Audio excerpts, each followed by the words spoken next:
Hello viewers and welcome back. Today I will be reading Chapter 6, so let's get started. Chapter 6, The Journey from Platform 9 3/4. Harry's last month with the Dursleys wasn't fun. True, Dudley was now so scared of Harry he couldn't stay in the same room while Aunt Petunia and Uncle Vernon didn't shut Harry in his tub or force him to do anything or shout at him. In fact, they didn't speak to him at all. Half terrified, half furious, they acted as though any chair with Harry in it were empty. Although this was an improvement in many ways, it did become depressing after a while. Harry kept to his room with his new owl for company. He decided to call her Hedwig, a name he had found in a history of magic.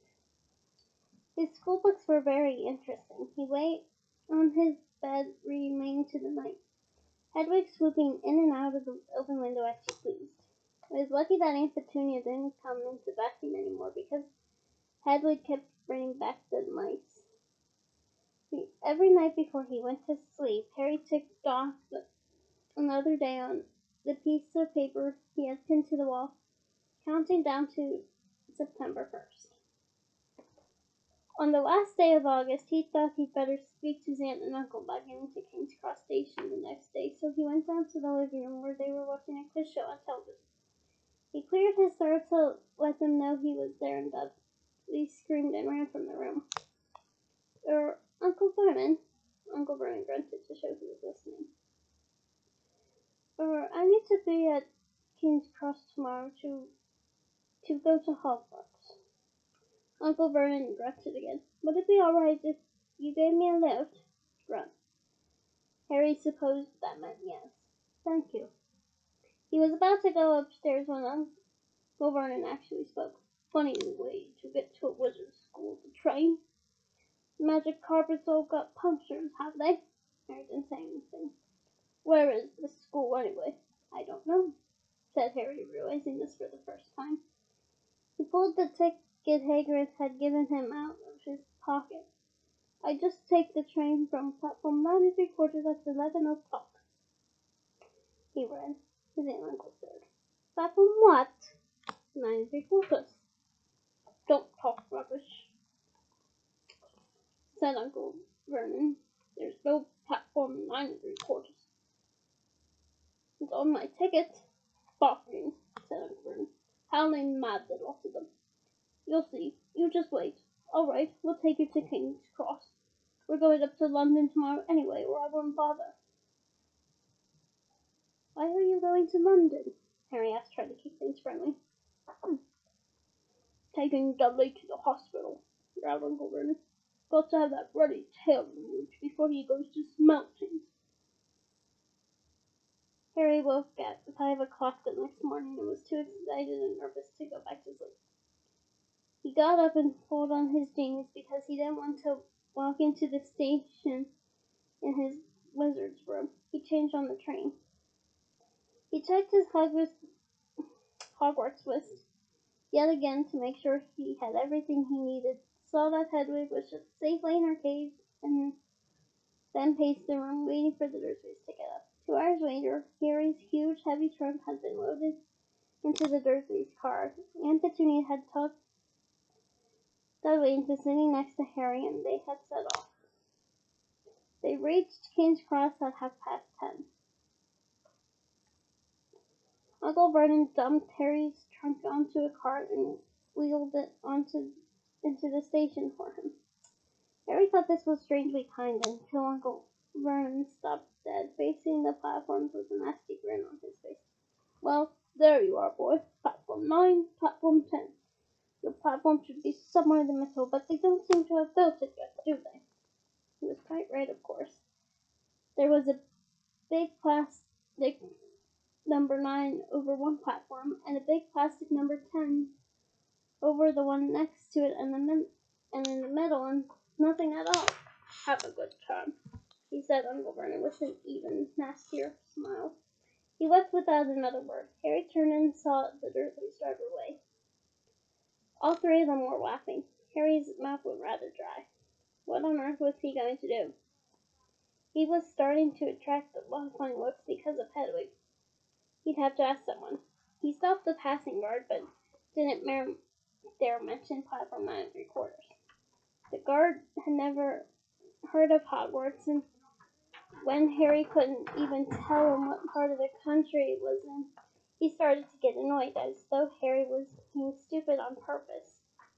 Getting desperate, Harry asked for the train that left at 11 o'clock, but the guard said there wasn't one. In the end, the guard strode away, muttering about time wasters. Harry was now trying hard not to panic. According to the large clock for the arrival port, he had 10 minutes left to get on the train to Hogwarts, and he had no idea how to do it. He was stranded in the middle of the station with the trunk he could hardly lift, a pocket full of wizard money, and a large owl. Hagrid must have forgotten to tell him something he had to do, like tapping the third brick on the left against the Diagon Alley. He wondered if he should get out his wand and start tapping the ticket inspector stand between platforms 9 and 10. And at that moment, a group of people passed just behind him, and he caught a few words of what they were saying. Packed with muggles, of course.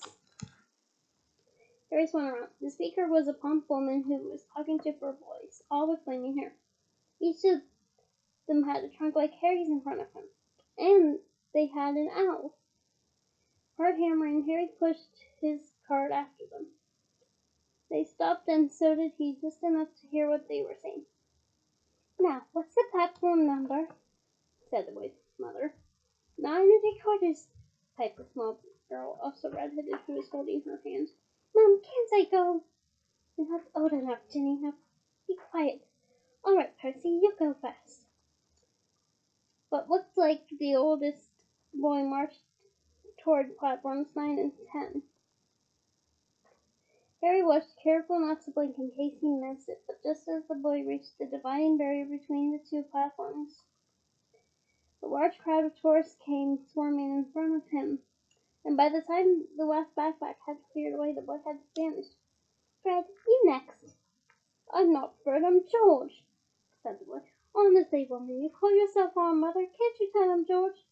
Sorry, George, dear. Only joking. I am Fred, said the boy, and off he went. His twin called after him to hurry up, and he must have done so because a second later he had gone. But how had he done it?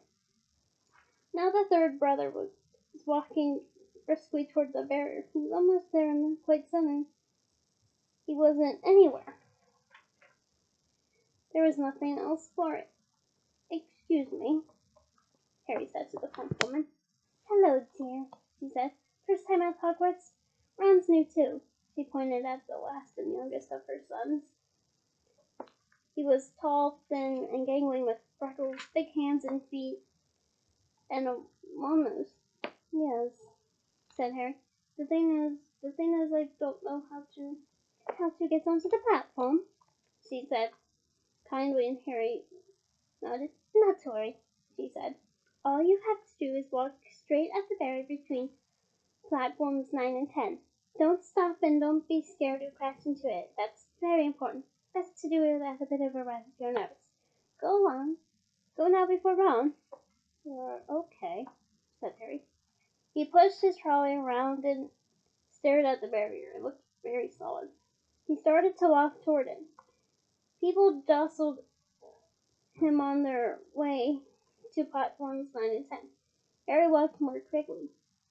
He was going to smash right into that barrier, and then he'd be in trouble. Leaning forward on his cart, he broke into a heavier run. The barrier was coming nearer and nearer. He couldn't be able to stop. The cart was out of control. He was a foot away. He closed his eyes, ready for the crash. It didn't come. He kept on running. He opened his eyes. A Scarlet steam engine was waiting next to a platform packed with people. The sign overhead said Hogwarts Express, 11 o'clock.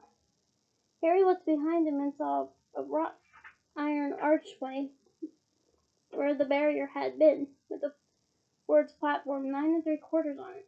He had done it. Smoke from the engine drifted over the heads of the chattering crowd while Cats of every color round here and there between their legs. Smoke from the engine drifted over the heads of the chattering crowd of cats of every color round here and there between their legs. Owls hooted to one another in a disgruntled sort of way over the babble and the scraping of the heavy trunks. The first few carriages were already packed with students, some standing out of the window to talk to their families, some fighting over seats. Harry pushed his cart off down the platform in search of an empty seat. He passed a round-faced boy who was saying, "Gran, I've lost my toad again." "Oh, no," he heard the old woman sigh. The boy with dreadlocks was surrounded by a small crowd. "Give us a look, Lee, go on." The boy lifted the lid of a box in his arms, and the people hung around and shrieked and yelled as something inside poked out a long, hairy leg. Harry pressed on through the crowd until he found an empty compartment near the end of the train. He put Hedwig inside first, and then started to shove and heave his trunk toward the train door. He tried to lift it up the steps, but could hardly raise one end, and twice he dropped it painfully on his foot. Once a hand, it was one of the red-haired twins, he'd fall through the barrier. "Yes, please," Harry panted. "Oi, Red, come here and help." With the twins' help, Harry's trunk was at last tucked away in a corner of the compartment. "Thanks," said Harry, pushing his sweaty hair out of his eyes. "What's that?" said one of the twins suddenly, pointing at Harry's lightning scar. "Blimey," said the other twin. "Are you—" "He is," said the first one. "Aren't you?" he added to Harry. "What?" said Harry. "Harry Potter," chorused the twins. "Oh, him," said Harry. "I mean, yes, I am." The two boys scoffed at him, and Harry felt himself turning red. Then, to his relief, a voice came floating through the train's open door. "Fred, George, are you there?" "Coming, Mum." With a last look at Harry, the twins hopped off the train. Harry sat down next to the window, where, half hidden, he could watch the red-haired family on the platform and hear what they were saying. Their mother had just taken off her handkerchief. "Ron, you've got something on your nose." The youngest boy tried to jerk out of the way, but she grabbed him and began running off the end of his nose. "Mom, get off!" He wiggled her. "Ah, has Uncle Ronnie got something on his nosy?" said one of the twins. "Shut up," said Ron. "Where's Percy?" said their mother. "He's coming now." The oldest boy came striding into sight. He had already changed into his billowing black Hogwarts robe, and Harry noticed the shiny red and gold badge on his chest with the letter P on it. "Can't stay long, Mother," he said. "I'm up front. The prefects have got 2 compartments to themselves." "Oh, you're a prefect, Percy," said one of the twins with an air of great surprise. "You should have said something. We had no idea." "Hang on, I think I remember saying something about it," said the other twin. "Once or twice, all minute, all summer." "Oh, shut up," said Percy the prefect. "How come Percy gets new robes anyway?" said one of the twins. "Because he's a prefect," said their mother fondly. "All right, dear. Well, have a good term. Send me down when you get back." She kissed Percy on the cheek, and he laughed. Then she turned to the twins. "Now you two, this year you behave yourselves. If I get one more out, and you've blown up a toilet, blown up a toilet. We never blown up a toilet. Great idea, though. Thanks, Mom. It's not funny. And look after Ron. Don't worry, Uncle Ronnie can stay with us." "Shut up," said Ron again. He was almost as tall as the twins, and his nose was still pink from where his mother had rubbed it. "Hey, Mom, guess what? Guess who we just met on the train?" Harry winked back quickly so they couldn't see him looking. "You know that black-haired boy who was near us in the station? Know who he is?" "Who?" "Harry Potter! Harry heard the little girl's voice. Oh, Mum, can I go on the train and see him, Mum? Oh, please. You've already seen him, Ginny, and the poor boy isn't something you gobble in a zoo. Is he really, Fred? How do you know? Asked him. Saw his scar. It's really there, like lightning. Poor dear, no wonder he was alone. I wondered. He was ever so polite when he asked how to get onto the platform. Never mind that. Do you think he remembers what you know who looks like? Their mother suddenly became very stern. I forbid you to ask him, Fred. No, don't you dare. As though he needs reminding of that on his first day of school. All right, keep your hair on. The whistle sounded. Hurry up! Their mother said, and the three boys clambered onto the train. They leaned out of the window for her to kiss them goodbye, and their younger sister began to cry. Don't, Ginny. We'll send you those about. We'll send you to Hogwarts. George! Only joking, Mum. The train began to move. Harry saw the boy's mother waving and their sister half lying, half crying, running to keep up with the train until it gathered too much speed. Then she fell back and waved. Harry watched the girl and her mother disappear as the train rounded the corner. Houses flashed past the window. Harry felt a great leap of excitement. He didn't know what he was going to, but it had to be better than what he was leaving behind.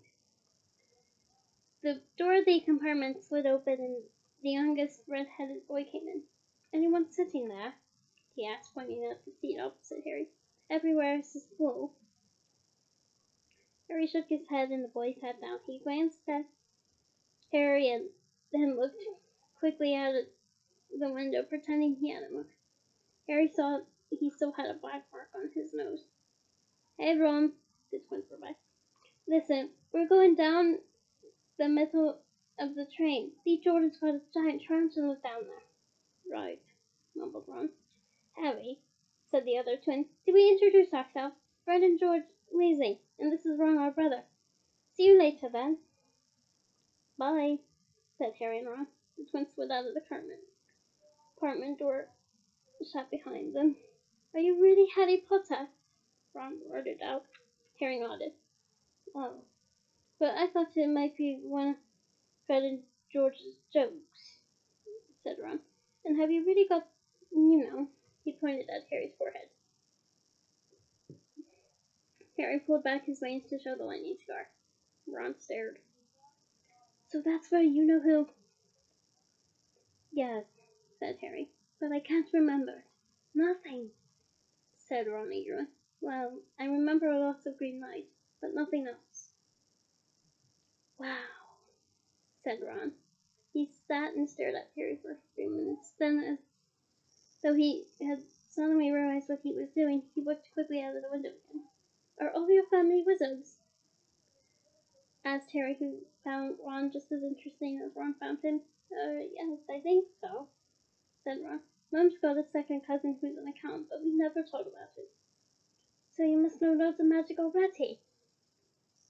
The Weasleys were clearly one of those old wizarding families the pale boy in Diagon Alley had talked about. I heard you went to live with muggles, said Ron. What are they like? Horrible. Well, not all of them. My aunt and uncle and cousin are though. Wish I had 3 wizard brothers. I, said Ron. For some reason, he was looking gloomy. I'm the 6th in our family to go to Hogwarts. You could say I've got a lot to live up to. Bill and Charlie have already left. Bill was head boy and Charlie was captain of Quidditch. Now Percy's a prefect. Fred and George mess around a lot, but they still get really good marks, and everyone thinks they're really funny. Everyone expects me to do as well as the others, but if I do, it's no big deal because they did it first. You never get anything new either. The 5 older brothers. I've got Bill's old robes, Charlie's old wand, and Percy's old rat. He reached inside his jacket and pulled out a Hagrid, right, which was asleep. His name's Scabbers, and he used this. He hardly ever wakes up. Percy got it off from my dad for being made prefect, but they couldn't prove. I got Scabbers instead. Ron's ears went pink. He seemed to think he'd said too much because He went back to staring out at the window. Harry didn't think there was anything wrong with not being able to afford an out. After all, he'd never had any money in his life until a month ago. And he told Ron all about having to wear Dudley's old clothes and never getting proper birthday presents. This seemed to cheer Ron up. And until Hagrid told me, I didn't know anything about being a wizard or my parents or Voldemort. Ron gasped. What? Said Harry. You said you know whose name? Said Ron, sounding both shocked and impressed. I have thought you of all people. I'm not trying to be brave or anything, saying the name, said Harry. I just never knew you shouldn't. See what I mean? I've got loads to learn. I bet, he added, voicing for the first time something that had been worrying him all lately. I bet I'm the worst in the class. You won't be. There's loads of people who come from Muggle families, and they learn quick enough. While they had been talking, the train had carried them out of London. Now they were speeding past fields full of cows and sheep. They were quiet for some time, watching the fields and lanes flick past. Around 12:30, there was a clattering outside of the corridor, and a smiling, dimpled woman slid back to their door and said, "Anything off the cart, yes?" Harry, who hadn't had any breakfast, leapt to his feet, but Ron's ears went pink again, and he muttered that he brought sandwiches. Harry went out into the corridor. He had never had any money for candy with the Dursleys, and now that he had pockets full of rattling with gold and silver, he was ready to buy as many Mars bars as he could carry.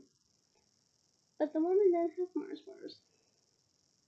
What she did have were Bertie Bott's every flavors, beans, Drupal's best glowing gum, chocolate frogs, pumpkin pasties, cauldron cakes, wizard's wands, and a number of other strange things Harry had never seen in his life.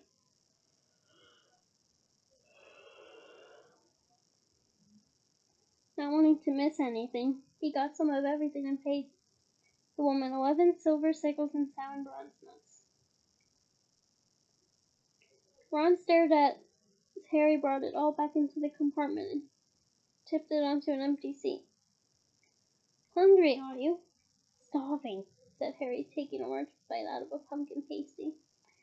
Ron had taken out a lumpy package and unwrapped it. There were 4 sandwiches inside. He pulled one of them apart and said, "She always forgets I don't like corned beef." "Swap you for one of these," said Harry, holding up the pasty. "Go on."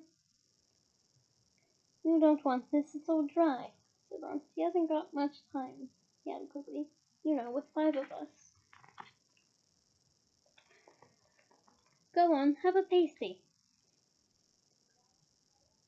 said Harry, who had never had anything to share before, or indeed anyone to share it with.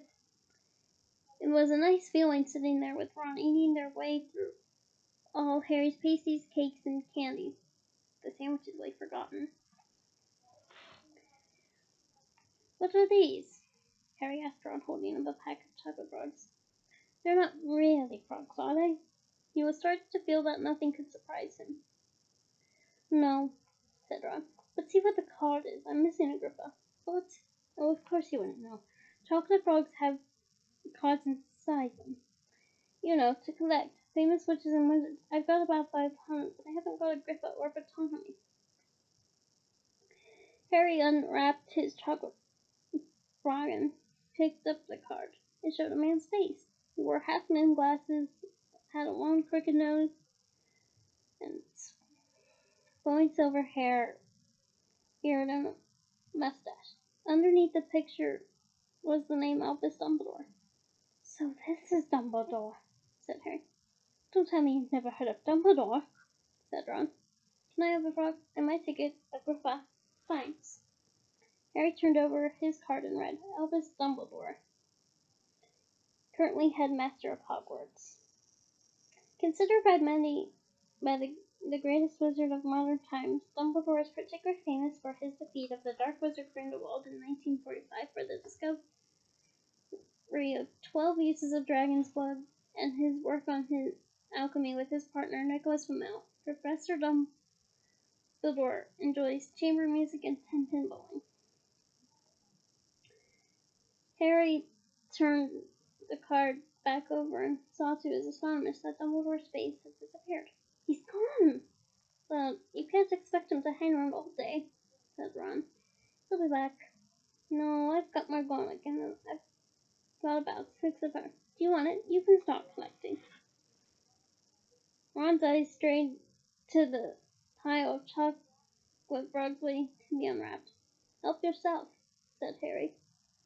But you know, the muzzle where people just stay put in photos. Do they? What, they don't move at all? Ron sounded amazed. Weird. Harry stared as Dumbledore sidled back into the picture on his card and gave him a small smile. Ron was more interested in eating the frogs than looking at the famous witches and wizard cards, but Harry couldn't keep his eyes off of them. Soon he not only had Dumbledore and Morgana, but Hindgeist of Woodcroft, Alberic, Grunion, Circe, Parthelius, and Merlin. He finally tore his eyes away from the druidess Theodona, who was scratching her nose to open a bag of Breakbot's every flavor beans. You want to be careful with those, Ron warned Harry. When they say every flavor, they mean every flavor. You know, you get all the ordinary ones like chocolate and peppermint and marmalade, but then you can get spinach, liver, and tripe. George reckons he had a boogie flavored one once. Ron picked up a green bean, looked at it carefully, and bit into a corner. See? Sprouts. They had a good time eating the every flavor beans. Harry got toast, coconut, baked beans, strawberry, curry, grass, coffee, sardine, and was even brave enough to nibble the end of a funny gray one Ron put touched, which turned out to be pepper. The countryside now climbed past the window was becoming wilder. The neat fields had gone. Now there were woods, twisting rivers, and dark green hills. There was a knock on the door of their compartment, and the round-faced boy Harry had passed on platform 9 3/4 came in. He looked tearful. Sorry, he said, but have you seen a toad at all? When they shook their heads, he wailed. I've lost him. He keeps getting away from me. He'll turn up, said Harry. Yes, said the boy miserably. But if you see him, he laughed. Don't know why he's so bothered, said Ron. If I brought a toad, I'd lose it as quickly as I could. Mind you, I brought Scabbers, so I can't talk. The rat was still snoozing on Ron's lap. He might have died and you wouldn't know the difference, said Ron in disgust. I tried to turn him yellow yesterday to make him look more interesting, but the smell didn't work. I'll show you, look. He rummaged around in his trunk and pulled out a very battered-looking wand. It was chipped in pieces and something white was glinting at the end. Unicorn head is nearly poking out. Anyway, he had just raised his wand when the compartment door slid open again. The tortoise boy was back, but this time he had a girl with him. She was already wearing her new Hogwarts robes. Has anyone seen a toad? Neville's lost one, she said. He had a bossy sort of voice, lots of bushy brown hair, and rather large front teeth. We already told him we haven't seen it, said Ron, but the girl wasn't listening. She was looking at the wand in his hand. Oh, are you doing magic? Let's see it then, she said down. Ron looked taken aback. All right. Ron cleared his throat. Sunshine, daisies, butter, mellow, turn this stupid pot right yellow. He waved his wand, but nothing happened. Scabbers stayed gray and fast asleep. Are you sure that's a real spell? Said the girl. That's not very good, is it? I've tried a few simple spells just for practice, and it's all worked for me. Nobody in my family is magic at all. It was ever such a surprise when I got my letter. But I was ever so pleased, of course. I mean, it's the very best school of witchcraft there is, I thought. I've learned all of course books by heart, of course. I just hope it will be enough. I'm Hermione Granger, by the way. Who are you? She said all this very fast. Harry looked at Ron and was relieved by his stunned face that he hadn't learned all the course books by heart either. I'm Ron Weasley, Ron muttered. Harry Potter, said Harry. Are you really? Said Hermione. I know all about you, of course. I've got a few extra books for background reading. You're in Modern Magical History, the Rise and Fall of the Dark Arts, and Great Wizarding Feats of the 20th Century. Am I? Said Harry, feeling dazed. Goodness, didn't you know I'd have found out everything I could if it was me? Said Hermione. Do either of you know what house you're in? I've been asking around, and I hope I'm in Gryffindor. It sounds by far the best. I hear Dumbledore himself was in it, but I suppose Ravenclaw wouldn't be too bad. Anyway, we'd better go and look for Neville's toad. You two had better change, you know. I expect we'll be back soon. And she was taking the Toadless boy with her. Whatever house I'm in, I hope she's not in it, said Ron. He threw his wand back into his trunk. Stupid spell. George gave it to me, but bet he knew it was a dog. What house are your brothers in? He asked Harry. Gryffindor, said Ron. Wim seemed to be settling on him again. Mum and Dad were in it too. I don't know what they'll say if I'm not. I suppose Ravenclaw would be too bad, but imagine if they put me in Slytherin. That's the house I mean, you know who was in. Yeah, said Ron. He flopped back into his seat, looking depressed. You know, I think the ends of Scabbers' whiskers are a bit lighter, said Harry, trying to take Ron's mind off houses. So, what do your oldest brothers do now that they left anyway? Harry was wondering what a wizard did once he'd finished school. Charlie's in Romania studying dragons, and Bill's in Africa doing something for Gringotts, said Ron. Did you hear about Gringotts? It's been all over the Daily Prophet, but I don't suppose you get with that with Muggles. Someone tried to rob a high security vault. Harry stared. Really, what's happened to them? Nothing. That's why it's such big news. They haven't been caught. My dad says it must have been a powerful dark wizard to get round Gringotts, but they don't think they took anything. That's all. Of course, everyone gets scared when something like this happens in case you know who's behind it. Harry turned this news over in his mind. He was starting to get a prickle of fear every time that you know who was mentioned. He supposed this was all part of entering the magical world, but it had been a lot more comfortable seeing Voldemort without worrying. What's your Quidditch team? Ron asked. I don't know many. Harry confessed. What? Ron looked dumbfounded. Oh, you wait, it's the best game in the world.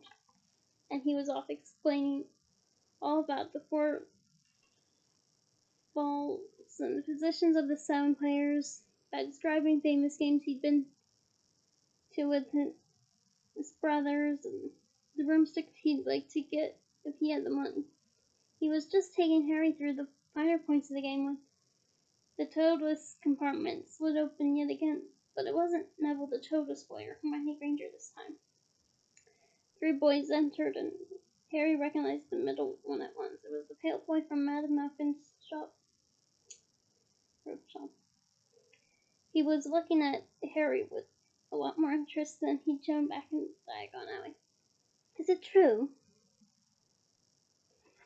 He said. They're all saying down on the train that Harry Potter's in this compartment. So it's you, is it? Yes, said Harry. He was looking at the other boys. Both of them wore the thick set and looked extremely mean. Standing on either side of the pale boy, they looked like bodyguards.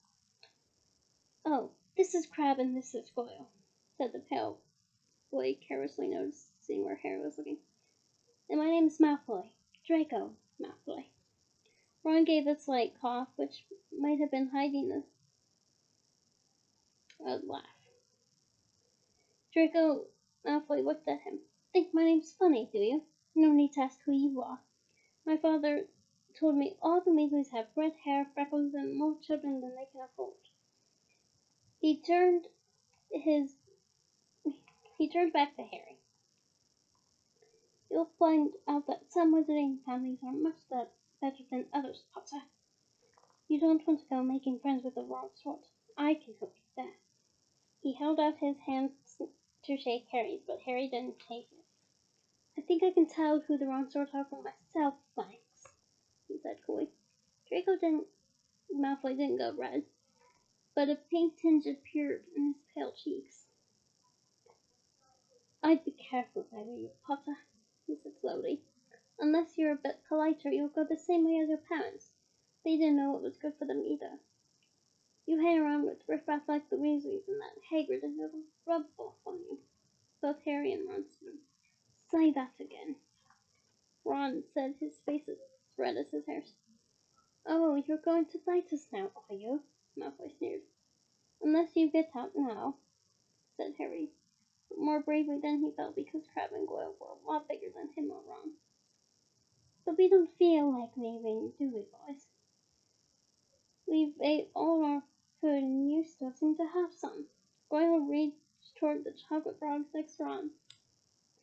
Ron leapt forward, but before he'd so much as touched Goyle, Goyle let out a horrible yell. Scabbers the rat was hanging off his finger, sharp little teeth sunk deep into Goyle's knuckle.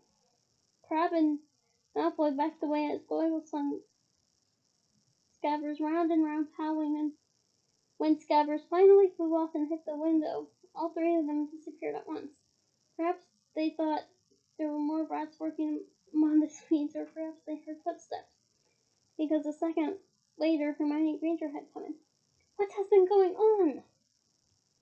she said, looking at the sweets all over the floor and Ron picking up Scabbers by his tail. "I think he's been knocked out," Ron said to Harry. He looked closer at Scabbers. "No, I don't believe it. He's gone back to sleep." And so he had. "You've met Malfoy before."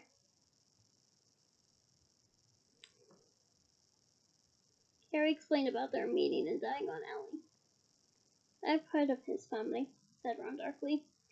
"They were some of the first to come back to our side after you-know-who disappeared. Said they'd been bewitched. My dad doesn't believe it.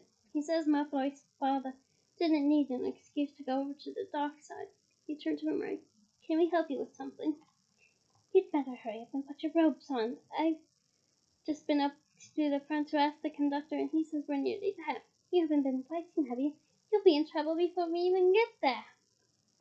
"Scabbers has been fighting, not us," said Ron, scowling at her. "Would you mind leaving while we change?" "All right. I only came in here because people outside are behaving very childishly, racing up and down the corridors," said Hermione in a very snippy voice. "And you've got dirt on your nose, by the way. Did you know?" Ron glared at her as he wept. Ron glared at her as she wept. Harry peered out of the window. It was getting dark. He could see mountains and forest under a deep purple sky. The train did seem to be slowing down. He and Ron took off their jackets and pulled on their long black robes. Ron's were a bit short for him. You could see his sneakers underneath them. A voice echoed through the train. "We will be reaching Hogwarts in 5 minutes' time. Please leave your luggage on the train. It will be taken to the school separately." Harry's stomach worked with nerves, and Ron, he saw, looked pale under his freckles. They crammed their pockets with the last of the sweets and joined the crowd thronging the corridor. The train slowed right down and finally stopped. People pushed their way toward the door and out onto a tiny dark platform. Harry shivered in the cold night air. Then a lamp came bobbing over the heads of the students, and Harry heard a familiar voice. First year's over. All right, that Harry. Hagrid's big hairy face beamed over the sea of heads. Come on, follow me. Any more first years? Mind your step now. First years, follow me. Slipping and stumbling, they followed Hagrid down what seemed to be a steep, narrow path. It was so dark on either side of them that Harry thought there must have been thick trees there. Nobody spoke much. Neville, the boy who kept losing his toad, sniffed once or twice. You'll get your first sight of Hogwarts in a sec, Hagrid called over his shoulder. Just round this bend here. There was a loud woo. The narrow path had opened suddenly onto the edge of a great black lake. Perched atop a high mountain on the other side, its windows sparkling in the starry sky, was a vast castle with many turrets and towers. No more than 4 in a boat, Hagrid called, pointing to a fleet of little boats sitting in the water by the shore. Harry and Ron were followed into a boat by Neville and Hermione. Everyone in? Shouted Hagrid, who had a boat to himself. Right then, forward! And the fleet of little boats moved off all at once, gliding across the lake, which was as smooth as glass. Everyone was silent, staring up at the castle overhead. It towered over them as they sailed nearer and nearer to the cliff on which it stood. Heads down! Yelled Hagrid as the first boats reached the cliff. They all bent their heads, and the little boats carried them through a curtain of ivy that hid a wide opening in the cliff face. They were carried along a dark tunnel which seemed to be taking them right underneath the castle until they reached a kind of underground harbor where they clambered out onto rocks and pebbles. Oi, you there! Is this your toad? Said Hagrid, who was checking the boats as people climbed out of them. Trevor! Cried Neville briskly, holding out his hands. Then they clambered up a passageway in the rock after Hagrid's lamp, coming out at last on to smooth, damp grass right in the shadow of the castle. They walked up a flight of stone steps and crowded on around the huge oak front door. Everyone here? You there. Still got your toad? Hagrid raised a gigantic fist and knocked 3 times on the castle door. And with that is the end of chapter 6. Join me next week for chapter 7, The Sorting Hat. Bye!